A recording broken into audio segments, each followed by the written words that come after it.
In a previous video, which you can find linked here, I did the Wim Hof breathing technique with a pulse oximeter attached to my finger so I could monitor my oxygen levels through the breath holding process. And today I wanted to talk a little bit more about what the benefits are of doing this type of breath training. So there's two big benefits, and both of them help if you're involved in any sort of an endurance type event.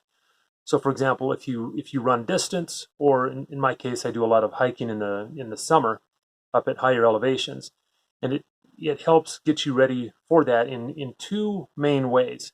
So the first way is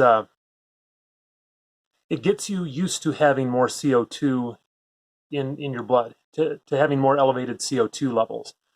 And the reason that's important is as Bohr discovered back in 1904, he was a Danish physiologist. The higher your CO2 levels, the more acidic your blood. CO2 is acidic. And the more acidic your blood, the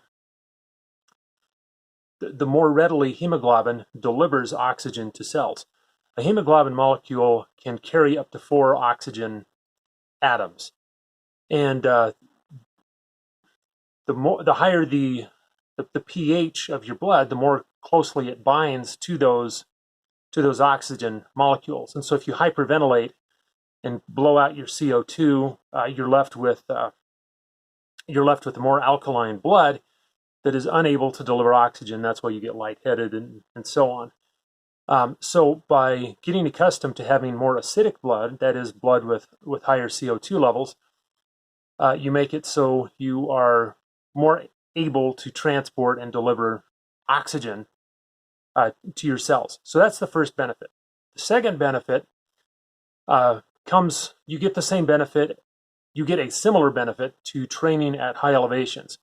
So it's common for Olympic athletes who are training for endurance events to live at high elevation and then train down at low elevation.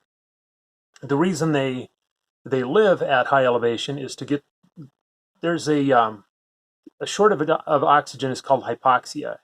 And one of the benefits of hypoxia, or a shortage of oxygen, is that your body creates more red blood cells and more hemoglobin. And so they live up at high elevations, and as a result, they have more red blood cells, which means oxygen delivery is more effective during their event.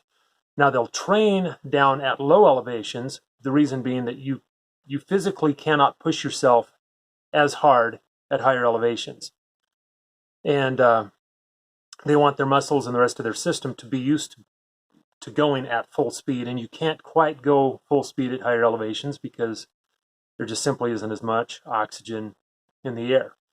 And so they say live high, train low. So what they found is you don't have to be in a hypoxic state for a prolonged period of time in order to start triggering those benefits.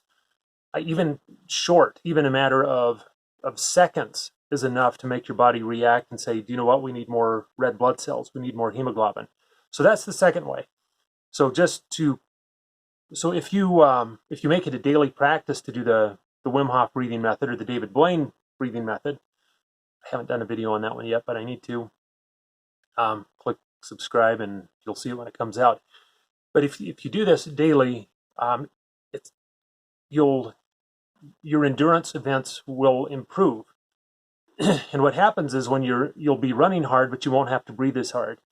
Your lungs don't have to work as hard. You're able to deliver oxygen more efficiently. Toward the end of the race, you'll find that you have more energy, and so on. That's all I have. Hope this is helpful, and we'll talk to you soon.